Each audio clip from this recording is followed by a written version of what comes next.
Coming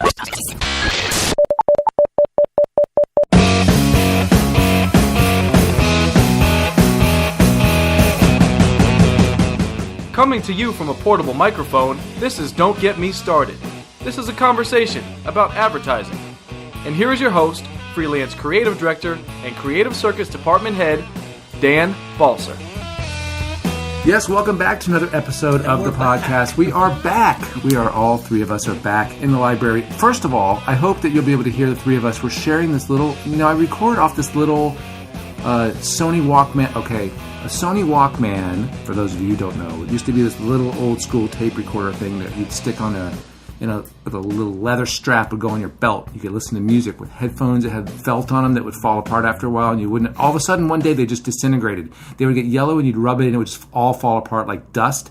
Then you'd have this hard plastic against your ear. This is before they came up with the things that went in your ear. They were headphones with this little hard wire thing, which now that I have no hair on my head, I would have hated it. But anyway, I digress for a living. And now we're about to have another conversation. Did you have one? Did you have a Walkman? Sure, I had. I still have my Walkman and the leather case. Still have it. It was awesome. Blue, right? The first one? Mine blue and silver, I think. Mine was silver. The blue and silver one, I think, may have been a second generation. I think mine was like a really heavy metal. You have the original one. Yeah, the original one. I'm an old man, my friend.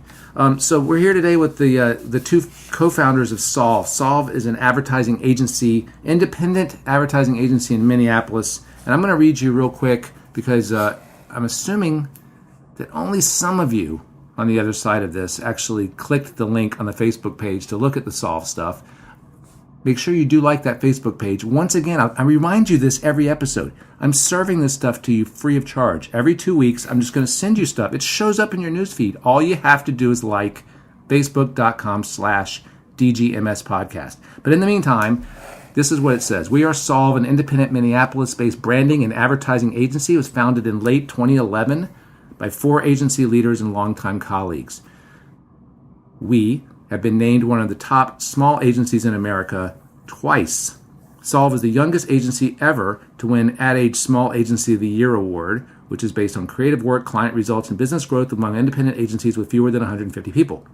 Solve was also named one of North America's top 15 most effective independent agencies by PSFK, and iMedia has named Solve a Digital Small Agency of the Year. If you didn't click and you're sitting in front of a screen, check out solve-ideas.com. So joining me today are 2 executive creative directors. Hans Hansen, executive creative director, brings a compelling, potent look and feel to each of the client's brands. Prior to founding Solve, Hans held creative leadership positions at Fallon Worldwide and Carmichael Lynch in Minneapolis. Native of Hamburg, Germany, Hans worked at agencies in Europe before moving to America in 1994. His craftsmanship and ideas have received broad accolades from advertising community, including Cannes, The One Show, and Communication Arts. And he's a damn good presenter. We just saw a presentation. Thank you. Eric wasn't so good. Damn. Eric was at least equally good. Co-executive creative director Eric gives a unique and resonant voice to each of the client's brands. His ability to capture and articulate a brand's spirit has contributed to the success of some of the world's greatest companies. During his nearly 20-year career, he has continually created powerful work across a broad range of categories. Before founding Solve, Eric worked as creative director at Fallon Worldwide and Carmichael Lynch in Minneapolis. In addition to striking a chord with his clients' audiences, Eric's multi-platform creative output has been recognized and celebrated by, not coincidentally, a stable of industry awards, including Cannes, The One Show, and Communication Arts. That is pretty cool. So how long have you guys... First of all, Hans, welcome to the microphone. Thank you. That's what Hans sounds like. And Eric? Here Hello? I am, yeah. There he is. Good to be here. It's good to have you guys here. Thank you guys for coming down from Minnesota to talk to the students. It was a great presentation. So much information. And every time people present that much insight and knowledge, I wonder how much sinks into the stone-faced stones of those brains. How much water sinks into those rocks? Because there was a lot. Hopefully some of it. We're gonna go over some of that. Yeah, some of it does. It depends on it depends on the person, right? Everybody hears something differently. So how long have you guys been partners? How long have you worked together, known each other professionally? Well, we first started working together I went to Carmichael in 99. We probably first started working together in like 2000, 2001. So it's probably been about 15, Right. 16 years. Yeah, I think it's Longer than I've been 17 married. plus.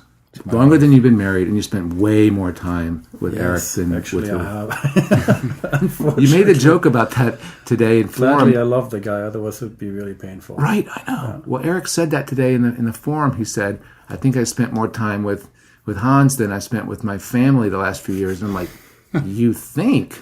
Like, there's no comparison. It's way more time. Way more time." So Solve is now 6 years old. Is that right? Almost 6 years old. Before we get to some of the stuff from the forum, I did want to ask you guys, how did it start to want to do your own thing? What was there a career epiphany or moment or time when you decided this is something you wanted to do on your own? And I think a lot of us with 15 to 20 years under our belts start to fantasize about having our own agency. I think a lot of us talk about it for a very long time, and some of us do it. So talk about the genesis of the idea of a new place and how and why you guys decided to do that. I don't know if either of you wants to take that first. Hans? I can't remember exactly when the first meeting was, but I mean, this goes back to Eric and I working at Carmichael and just fantasizing about it. You know, I think anybody will do that at some point. In my case, it was since literally I was a little kid. My dad was in the business. My godfather had an agency in Germany, quite a large one. My father's a photographer. My uncle and my aunt are all ad photographers. So I've been around it my whole life. I've always wanted to have or be a part of my own agency. It was a dream that I've had since I was a little kid. What part of that dream is fulfilling? What part of that? What is it about having your place that was the most alluring or attractive, or what was the real reason why you wanted your own? Or is it something subconscious that you just kind of inertia went for because that's how the world works? Yeah, I mean, I think it's a little bit different for all of us. In my case, that is something that I always wanted to do. I always wanted to end up there. I think I just try to find the group of people that I could do that with, you know. And so, were you always kind of saying, "This could be one"? That's interesting. I think so. And I mean, with Eric, it was clear because we worked together for a long time, and it was just great, you know, being around him and working with him. And I was like, we're just going to continue that. I don't know of anybody else that but that's not I would rather have as a partner. John was, like Eric said, CEO at Carmichael Lynch. We're good friends. He was another one on the list where we're like, that guy could be amazing. I think that's the tricky part for creatives, that they might have a great marriage with their creative partner, but it's the other partner, I think, that's sometimes harder to find for people. So you had that from Carmichael Lynch. And then the other one was Corey, who was the last chess piece that, you know, when it was the three of us at first, John, Eric, and myself. And we just thought, who could be another person? If we could have four people equally balanced, who could be another one that makes us better? And we talked to a couple of people, and Corey had a very large job at the time. He was managing 50 people. And we thought, man, if we can get this guy, it might just be really lethal, you know. And he agreed to a meeting, and then eventually he came on board. You guys are good salesmen. So what has been surprising over the course of the 5.5, 6 years? What's been a really positive surprise, and what's been kind of harder than you thought it was going to be to keep things going? A really positive surprise is that, you know, we've gotten some opportunities, and I think the biggest positive surprise has been that we can go toe to toe with anybody. Oh, that's great. We recently pitched a pretty huge client against some pretty huge holding company owned agencies, and we hung in there, and we didn't. In this case, we didn't win it, but we know for a fact that we had the best work. We had some inside intel, and didn't pan out for certain political kinds of reasons. I was going to ask, did you lose on that bullshit capabilities crap? Like, the network can do things you can't do? No, the brand leadership changed, and they decided to stay with Okay. the incumbent. Because they didn't want to disrupt things. So the very reason they started to have a pitch. Well, that's fine. They don't have to disrupt their category either. Then let them stay where they are. Yeah. It was a very long pitch. That's frustrating. To go back to your original question, why did we do this? I think we had this romantic notion that we can build a better shop, build a better model, as a result, do better work. We could all be happier in our professional lives, and this would be something worth investing in going forward. What do you stand for? What does the agency stand for? If I'm coming in to work there, what's the ethos? What's different, and what do you really believe in as a brand? As a brand, Solve as a brand, what does it stand for? It's really, the name Solve is really a reference to being more pure to the business challenge that clients have. We worked at big places, Carmichael, Fallon, awesome places, but as you know, bigger shops have more layers, and we spent a lot of years going to meetings where there's 10 people in the room, and half of them aren't contributing, and it's the bigger agencies can be a little bit encumbered, and just move pretty slow. And then the other piece of it, in terms of being offering a little more of a pure solution, is really this idea that it's really the name Solve is really about being more pure to the business problem. And at the bigger shops that we've worked at, your holding company ownership is really what you have to solve people's problems through that lens. You have to sell them certain services, and those services that you have to sell really dictate the kind of solution you can offer. So we don't have a lot of silos and departments. We're not here to sell you a whole bunch of different. We're not going to build a big PR department. We're not going to build a web coding back-end department. Right. We're brand people, and we're gonna bring big brand ideas, and we're gonna be free to partner with the best to bring those things to life. And if you need a PR agency, we'll partner up with that, but we're not gonna try to build a whole bunch of second-rate departments that do things. It's really interesting that we're not good. We know what we're good at, and we know what we're not good at. It's really interesting. So that was Eric. By the way, I didn't mention at the top. Eric is a writer, and Hans is an art director. Do you feel that sense of liberation and freedom, and to be able to solve things sort of from an agnostic, sort of unencumbered place? Is it working for you? Is it feeling like you? Yeah, you're not. Hans is nodding. Yes, so that's great. Yeah, I think. It's like Eric said. We always start there. We always try to think of a better way, and we don't have that go-to, toolbox. Right. We're trying to evolve that all the time. We're trying to hire people that add to that kind of Swiss Army knife approach of, having this collective of interesting people working together, which is not your go-to kind of shop. Right. We call it hub and spoke. We're at the center. We partner with a lot of people that are not necessarily on staff, but they're people that we know over the years. That's a huge advantage, actually, because I was thinking about this. Eric talked a little bit about you've only ever worked in Minneapolis, and there's a huge benefit to that, especially when you have your own place, because you can be the hub and spoke, because you can connect people, and you really have an ingrained sort of experience in the city. I think that can only be a great thing, from suppliers to freelance creatives to everything. So that's really, really cool. And you keep those spokes fresh, You just make sure that you mix that up. Like Eric said, some of the best developers, photographers, you name it, directors, they're not going to work for agencies. They're going to be on their own, right? If you have them in-house, you have to use them, but we try to keep that really nimble and do what we do best and hire that part out with it's great. An ongoing group of people that keeps evolving every day. It's great. So I want to talk. Do you guys mind switching gears, talking to the students? Because talking about some of the things you did in your presentation, I thought there was so much wisdom in there that looking back in retrospect, it all makes sense to me. But I want to go through sort of point by point what you guys were talking about. First of all, I think it was really interesting to talk about the very beginning where you said that most people make time for you, don't be intimidated, and it's a liberating position to come out of school. It is. Yeah.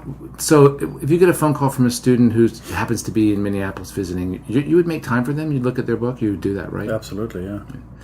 I had dinner recently in New York, and a creative director who was waiting to hear from a team that was trying to figure out if they should take a job or whatever. They didn't realize, the creative director told me, we were dying for them to take this job. Like, I needed them. I wanted them so badly. But they couldn't show their hand. The students were worried that they weren't good enough, blah, blah, blah, whatever. But I think that students don't realize that people running agencies, people that are staffing, they have a lot of work to do. When they like somebody, they want that person. They don't want to have to keep working. I mean, Hans, you made the point that it's exhausting to look at portfolios. It's exhausting, and it costs money to hire people, right?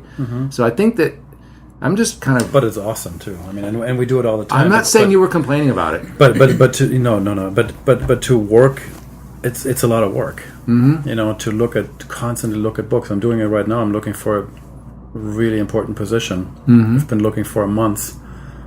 I have 3 people now that we really like. But I could spend all day on it. Yeah. I'm not a recruiter, but it's also when you have a shop like we have, you will spend that time because it's so important to you. That chemistry of everybody that we hire, that's a huge part of it too.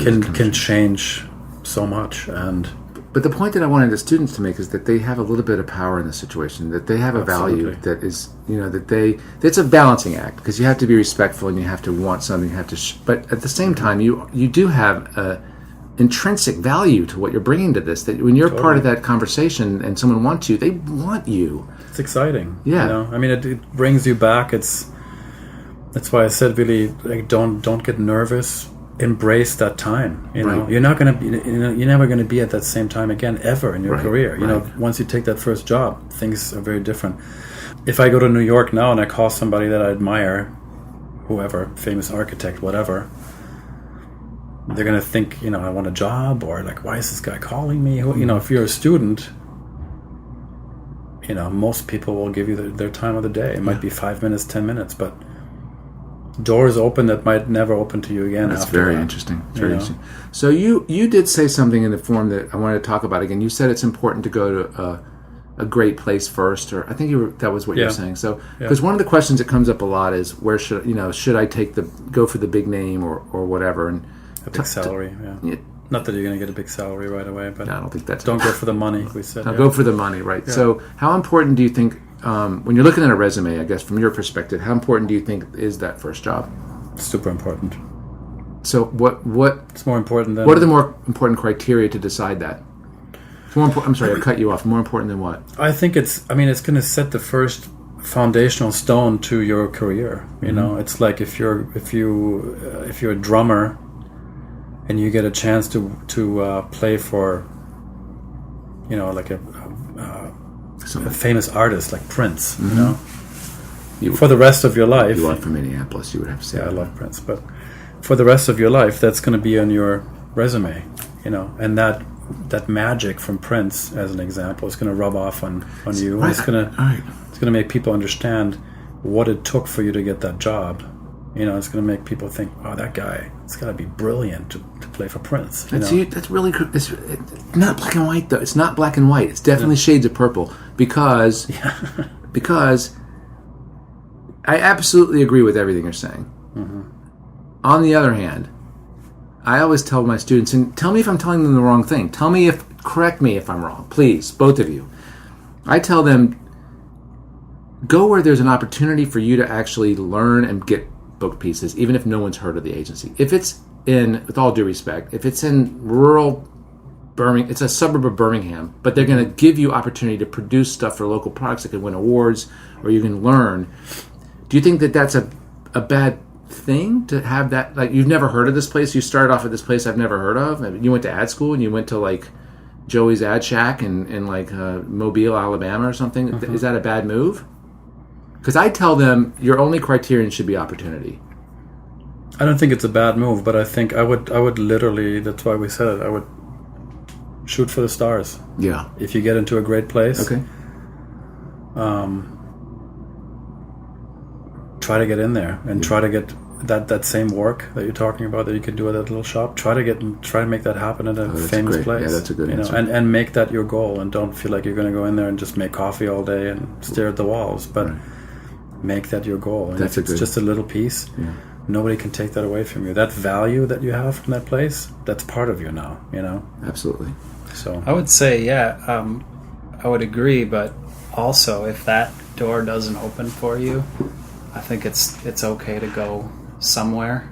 Get it. Like, you may reach a point where you got to make some money, and you have an opportunity. Right. Maybe it's not at the most sexy agency. Right, 'cause my not first job was very unsexy. Where was that? But I kept working on my book. Where was that? You don't have to say the name if you don't want to, but where was it? In Minneapolis? It was in Minneapolis. Okay. It was in an agency that's not there anymore. Right. Called Chuck Ruhr Advertising. Okay. It was a fine agency at the time, but it wasn't the kind of place I wanted to be forever. But it was my door in, and once I got in, I knew that if I kept working on my book, things would probably be okay. Yeah, I think it's a fascinating conversation because not everybody can go to Fallon. However, I produce Fallon ready as someone can be, right? That's the point of the school. Everybody should be looking at Fallon, Droga 5 Wide, and Goodby, all solve. Everybody should try to be getting into those places. Realistically, it's a bell curve, right? Most of them aren't. Yeah. So you make the good point. If you can't get in there, go where you can get something done. So I thought that was really great. And don't go for the money. I think that's a really good advice. Be ready and willing to work hard. So what does work hard mean for people working in your office and in your experience for young people? What does work hard look like? What does that look like? Because you know what I've often said? Don't work harder, work more. Do you know what I mean? Meaning, because you said this. You said, one of you said, don't like rub your head till all your hair falls out, which I clearly did. Yeah, true. Just do what you do lightly and more. So what is working hard? What does it mean to work hard? What does that mean? I mean, it's different for everybody, but I think, like Eric said, we come from, and this is not necessarily what we believe in at Solve, but we come from this these shops where you had to prove yourself. If you get lucky to be in there was an initiation phase where you would have to really, really put it on the line, and if you wouldn't make it, you'd be out of there in no time. You mean like quality of ideas or quantity of just anything, just being there? Anything. That endurance, I think, is lost on a lot of people because they think, hey, if I can't make an impact in 6 months, I'm going to go somewhere else. You need some time to marinate somewhere. You need some time to make sure that people even notice you. Yeah, I would say there's more to it than that. Even it's going to take some time. Work hard means it's not going to be a comfortable. It's not going to be a cakewalk. You know?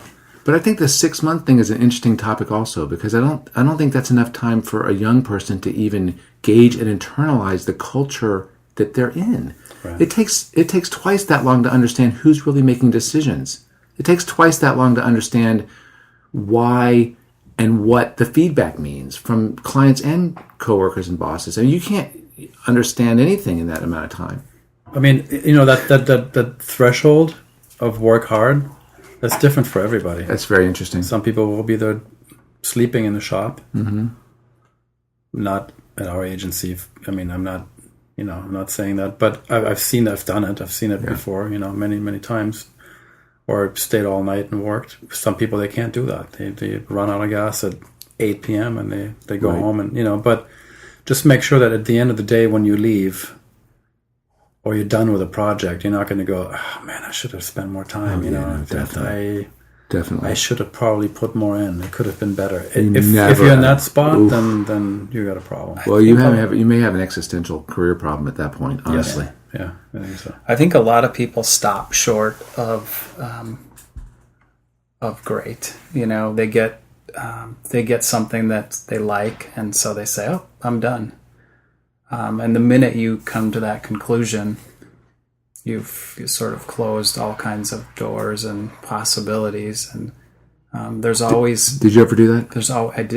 I did, and it's really easy to do. It's the easy way out. The hard way is to, hey, I've got that. That's good. I'm going to set that aside, and I'm going to keep going. Mm-hmm. I'm going to push myself because, what you alluded to in the talk earlier. You never know when. This might be the assignment where you do your most defining work of your career.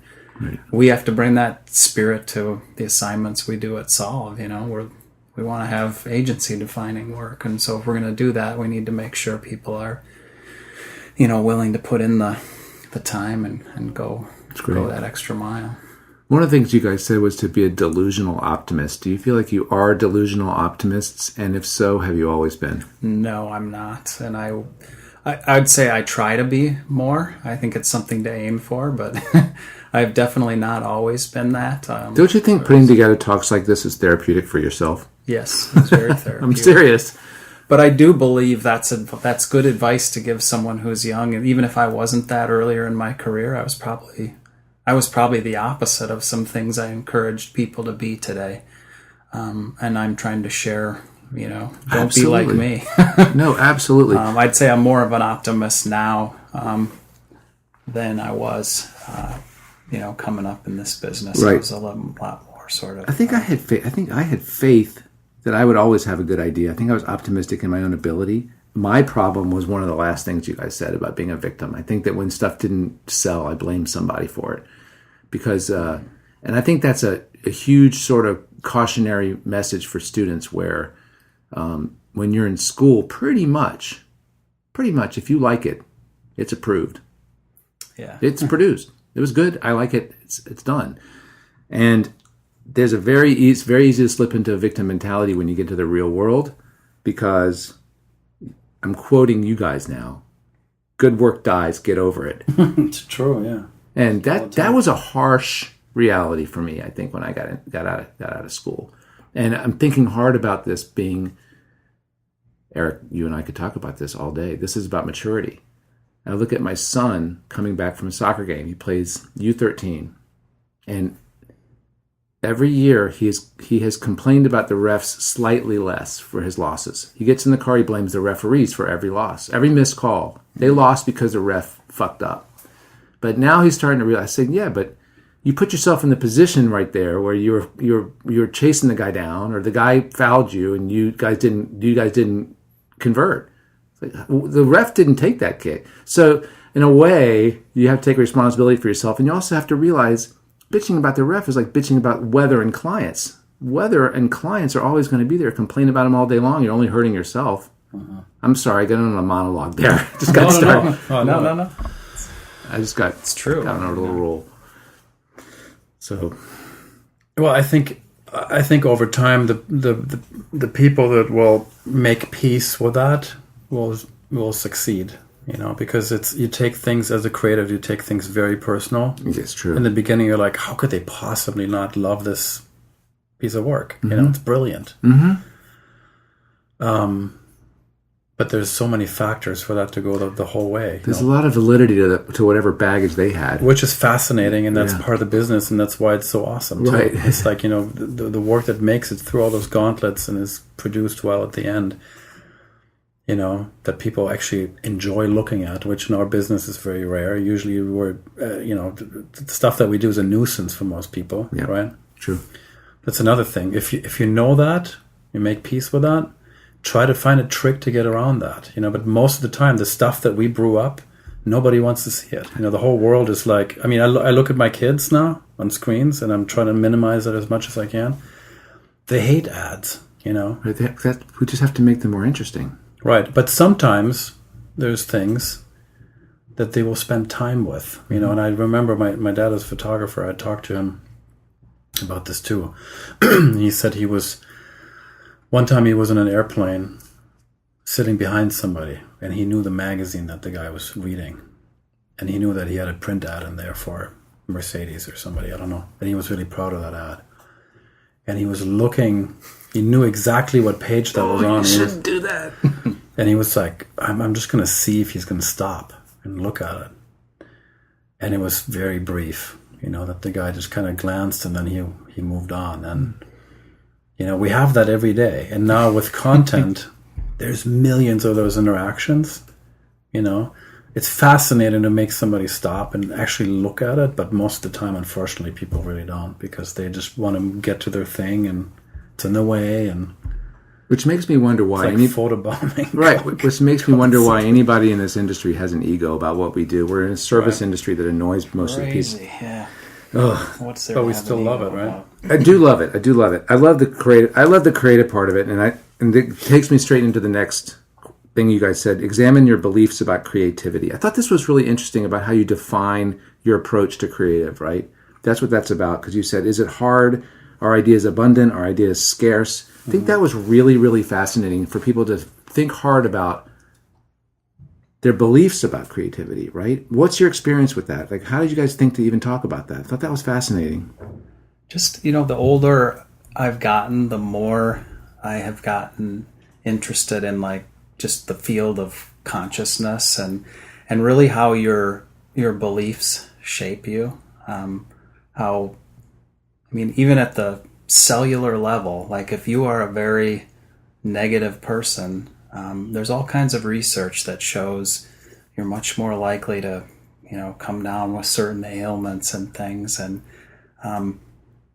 in the West, we're sort of cut off from, this is a very sort of Eastern way of looking I'm on board with you 100%. At the the human body and how the mind is connected to it. But yeah, your beliefs really shape your reality. Two people can look out at the same world, and one can be, buzzing with joy, and the other can just be seeing this, dark, horrible place. And it really is, it really is what you make of it and what you believe. And belief can evolve. Yeah, belief can change. And can change. Yeah, and early, and I mentioned it in the talk. Early on in my career, I just believed that it was very hard and that no good idea could come unless it was just, you had to write a gazillion headlines. And I didn't spend a lot of time thinking about, well, how could I work smarter? How could I learn more about how my brain works and, and hack and get around those kinds of things. And amazing. I think there's a whole, now that, there's just a gazillion, resources out there for people to think about how they think, to learn how their brain works, to learn how to, put a little creative wind in their sails. Even just understanding that there's a phenomenon that we're discussing. Even to understand that you fundamentally do have a process and you do have a baggage and you do have a way of interpreting consciousness and stimuli, and being aware that you can flick switches and control somehow those things, either through breathing, meditation, yoga, study, departure from things, managing expectations, managing, failure, not identifying failure as failure, those kind of things. Very, very, very interesting. I think it's fascinating. So how did you become more enlightened in this? Have you been reading, meditating? I read a lot of books on the subject. I have become working in this business can stress you out. So I have become someone who, likes to meditate and just, makes a big difference. When you're in this business, your mind tends to chatter, and you really have to learn how to quiet to moderate it. Right. Yeah. Very, very, very interesting. Are you frowning or smiling inside? Like, what are you thinking about all that? No, you're a German man. This is not a... Germans can't meditate. I meditate too. Yes, you can, but I do yoga and I do a lot of things. It's great. No, I believe in the same things. We've done it together. Eric has taught me a lot of things. I've always been very optimistic my whole life. I believe in the same things. It's very, very important. You can literally look at, you get a brief on your desk and go, oh my God, I gotta do this, or you can see if there's an opportunity in there. Oh, it's cool. And look at it from a positive way and just look at it as a challenge and go, you know what, I'm going to do the best campaign for this that was ever done, and not go, oh God, really, you know. Right.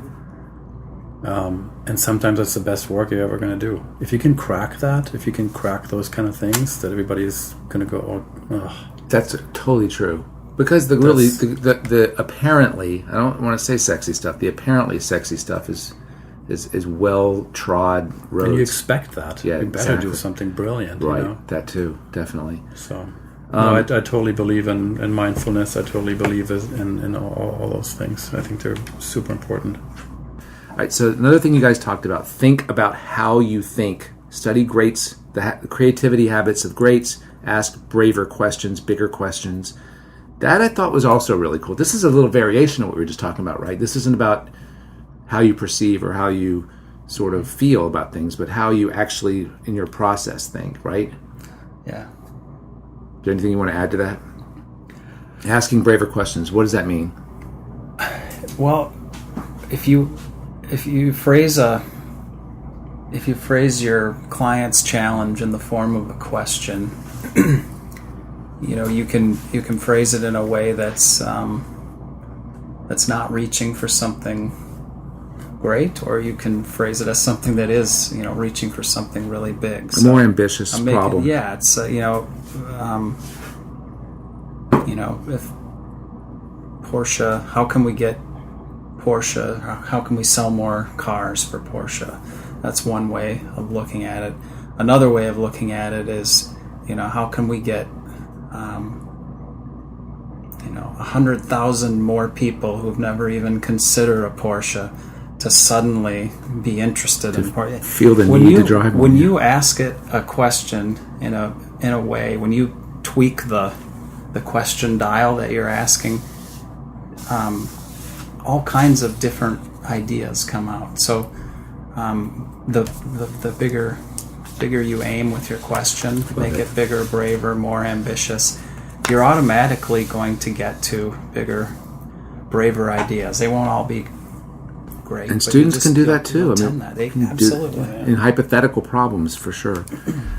Listeners, thank you so much for hanging out with us today. We've been talking with the guys from Solve. Hans Hansen, Hans Hansen, I messed it up. Thank you so much. Thanks for having me. Eric Sorensen, thank you so much for talking. It's been a pleasure. Thank you for having us. Listeners, if you want to get a hold of these guys, you can reach Eric on email, esorensen@solve-ideas.com.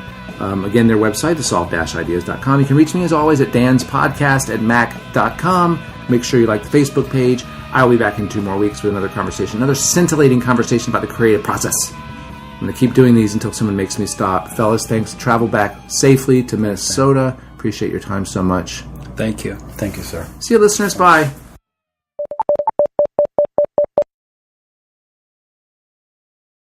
That was fun. This whole day was great. Yeah. Excellent. What a blast.